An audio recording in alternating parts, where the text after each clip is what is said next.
Hello friends. Poems by Milton, इसी के अंदर आज हम इसकी जो दूसरी पोइम है वो लेकर के आए हैं। ये जो पोइम है वो क्लास 12th की इंग्लिश लिटरेचर की जो कैलेडोस्कोप बुक है उसकी पोइट्री सेक्शन से ली गई है। और इसमें जो पहली पोइम थी ऑन टाइम थी, लेकिन अब जो दूसरी पोइम है जिसका हम वीडियो बनाने जा रहे हैं उसका नाम है ऑन शेक्सपियर। ये पोइम भी जॉन मिल्टन के द्वारा लिखी गई है। यहाँ पर हम एक बार फिर से जॉन मिल्टन का जीवन परिचय समझ लेते हैं। John Milton began writing poetry at the age of 10। John Milton थे वो क्या है कि 10 साल की उम्र में पोइट्री लिखना उन्होंने शुरू कर दिया था। After finishing is a formal education, अपनी जो साधारण शिक्षा है उसको समाप्त करने के बाद में एट द कैम्ब्रिज विश्वविद्यालय में he read almost everything available in Latin, जो भी लैटिन भाषा में अवेलेबल था, ग्रीक भाषा में और इटालियन एंड इंग्लिश और अंग्रेजी भाषा में, इनमें जो भी उपलब्ध था उनको ऑलमोस्ट लगभग सब पढ़ लिया था उसने। He was appointing Latin secretary where he worked so hard, उनको अपॉइंटेड किया गया, नियुक्त किया गया था। ये लैटिन सेक्रेटरी, एक लैटिन का सचिव उनको नियुक्त किया गया था। Where he worked hard so hard, जिन्होंने वहाँ पर बहुत कठिन मेहनत की। दैट आई स्ट्रेंस, और उसकी वजह से उनकी आँखों में कुछ दिक्कत हो गई। From years of late night reading, और जिसका कारण था कि देर रात तक उनका पढ़ना। caused him to become totally blind at the age of 45, और इसका सबसे बड़ा एक दुष्प्रभाव रहा जो कि उनको 45 वर्ष की उम्र में वो पूरी तरह से अंधे हो गए। इन द फाइनल ईयर, और अंतिम साल ऑफ हिज लाइफ, अपने जीवन का जो अंतिम साल था, ही रोट, उन्होंने लिखा through dictation Paradise Lost and Paradise Regained. ये जो दो रचनाएं थी वो उन्होंने अंतिम साल में लिखी थी। जो इनका जॉन मिल्टन का जन्म हुआ था 1608 के अंदर हुआ था, और इनकी जो डेथ हुई थी 1674 के अंदर हुई थी, यानी कि 1608 के अंदर इनका जन्म हुआ और 1674 की उम्र में ये परलोक सिधार गए थे। तो फ्रेंड्स देखिए, हमने इस पोइट का जीवन परिचय समझा और अब हम सीधे पोएम के ऊपर आते हैं और लाइन बाय लाइन उसका अर्थ समझते हैं। ऑन शेक्सपियर, जो कि 1630 के अंदर ये पब्लिश्ड हुई थी, ये जो पोइम है, और इसका एक बार पुनः दोबारा प्रकाशन हुआ था जो 1632 के अंदर हुआ था। तो हम सीधे पोइम पर आते हैं बिना देरी किए हुए।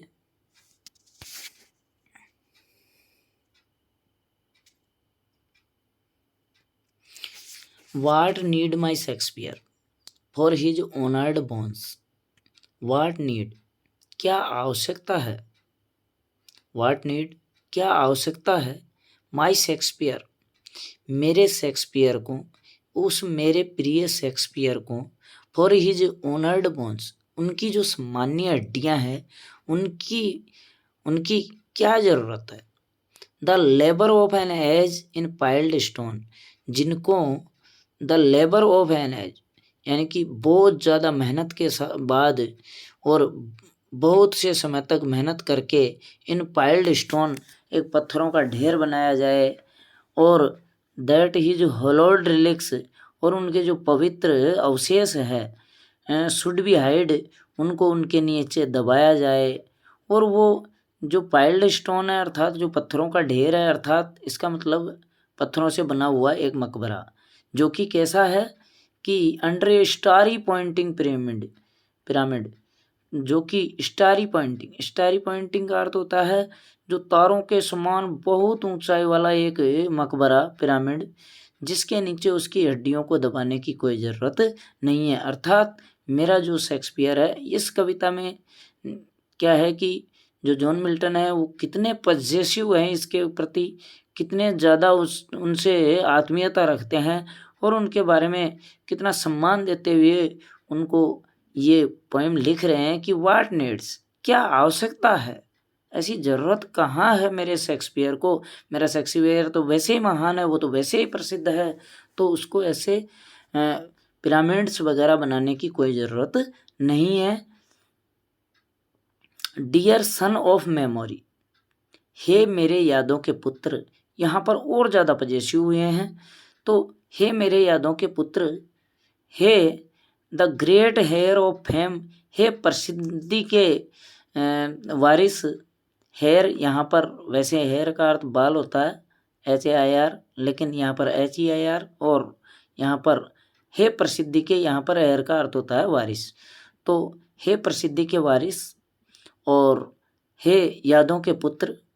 तो यहाँ पर बहुत ज़्यादा पजेसिव होकर के मिल्टन ने लिखा है कि what needs thou such weak witness of thy name, what needs, क्या ज़रूरत है, दाउ सच वीक विटनेस, तुम्हारे इन जो बहुत ही कमज़ोर हैं, तुच्छ है, ऑफ दाई नेम, तुम्हारे नाम के जो बहुत ही कमज़ोर सबूत है, इनकी कहाँ ज़रूरत है, ऐसे विटनेस की कहाँ ज़रूरत है।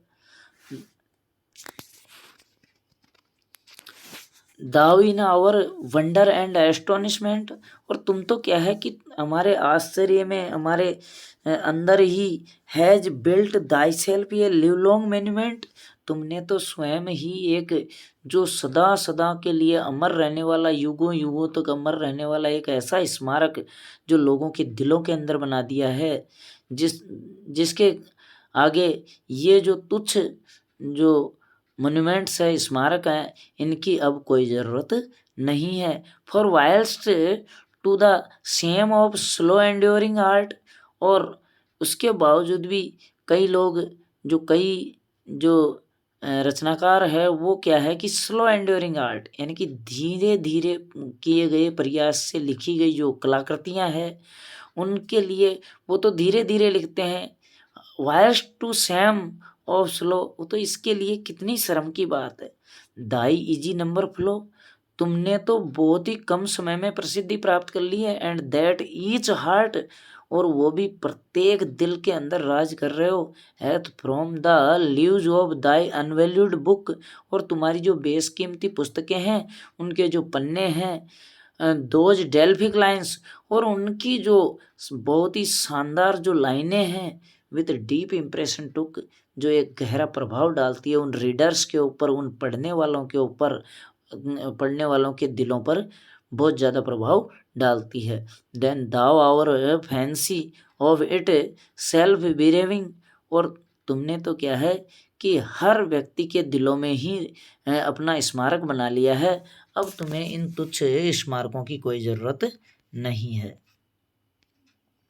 डोस्ट make us marble with too much conceiving, और तुमने तो क्या है कि मेक अस मार्बल, हमको ही स्मारक बना दिया है, विथ टू मच कंसीविंग, बहुत ज़्यादा प्रयास के साथ, and so सेपल्कर्ड in such pomp डोस्ट लाई, और तुम तो क्या है कि ऐसे राजाशाही ठाट बाट से इस कब्र में लेटे हुए हो।